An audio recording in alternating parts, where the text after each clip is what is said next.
Working on a film where you're already friends with your co-star, did that kind of help or hinder your the kind of experience as an actor? You know, honestly, neither. I mean, the working relationship is a completely different one than the friendship, you know. I have other friends that are actors that people say, oh God, they're so difficult to deal with, and I'm like, well, they're the greatest friends. I can't imagine, you know, so you have no idea going in, but we clicked in a way that I never expected. I think we clicked better in our working relationship than we even did in our friendship. I mean, we have this exact same work ethic. We have the same desire to get it right, even if it means coming in on the weekends and figuring it out.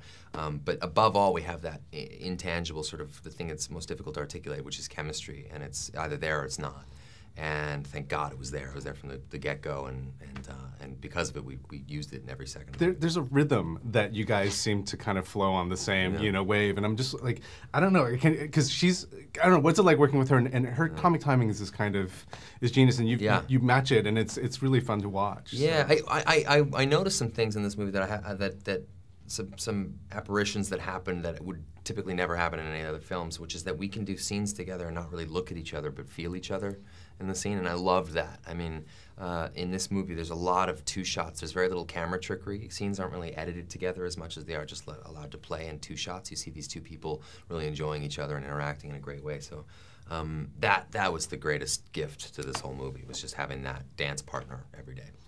To be a male actor in a movie that has romantic comedy elements in it, it's really easy to kind of ghettoize yourself as an actor, to kind of stay within, you know, because other people kind of do it. And so how do you kind of stray away? I mean, you have a pretty interesting, you know, array of films that you do. So how do you get out of, how do you? Well, look, if you're typecast in huge studio comedies and you can't seem to get out of it, that is a high-class problem.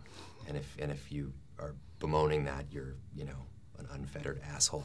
But, you know, I think that you want to try to have a diversity to your career. I mean, you know, it's something that I certainly take pride in, and I feel like I've gotten away with it thus far. I don't know if I always will, but I'm you know, I'm the somewhat, to a certain degree, master of my own destiny. So I try to really, you know, experiment, and I try to do movies that, you know, I'm not necessarily looking for a paycheck. I'm looking to just have a, you know, really diversified career. So, you know, sometimes it means foregoing like a big studio movie in order to do a smaller independent drama or something. Is because of, you know, Sandra is a brand.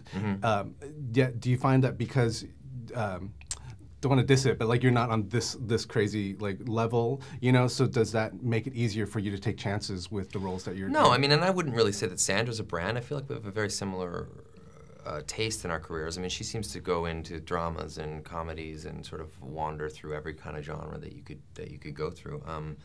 You know, but no, and it certainly has no bearing on taking risks or anything. I mean, you get to a certain level because you're taking risk. It would be foolish to not do that anymore. So you don't want to play it safe. And a movie like this is, you know, it's all in fun. So you really get to, you know, have a bit of a laugh ride. Last question then. She compared the nude scene, the naked scene, with you as a brick wall and her as pudding. And so really? When you mashed together, it was she. So how do you want to defend yourself in this? Well, moment? Look, I mean, when you're you know, starting a scene where you're walking across the room backwards, you turn around and you slam into somebody and you're both absolutely naked, it's going to create some sort of, I think, a few odd and awkward moments. Oddly enough, I was the one that walked away pregnant, which was weird. Wow. Yeah.